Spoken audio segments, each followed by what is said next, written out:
কৃষ্ণপল্লী বস্তিতে আগুন। ঘটনাস্থলে দমকলের 6টি ইঞ্জিন। সকাল 7:30 নাগাদ আগুন লাগে। তবে কি থেকে এই আগুন এখনো পর্যন্ত জানা যায়নি। আগুন লাগার ফলে 10টার বেশি ঘর আগুনে ভস্মীভূত, পাশাপাশি একাধিক ঝুঁকি ক্ষতিগ্রস্ত হয়েছে।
বিদ্যা, ব্যবসা, চাকরি, জটক বিচার, বিবাহ, পারিবারিক অশান্তি, সন্তান লাভ, বাস্তু সমস্যা, আরো যে কোনো সমস্যার সমাধানের একমাত্র সেরা ঠিকানা জ্যোতিষী প্রসাদ রায়।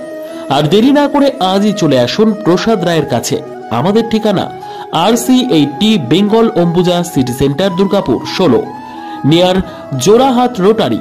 ফোন নম্বর 7407250555 অথবা 9064620444।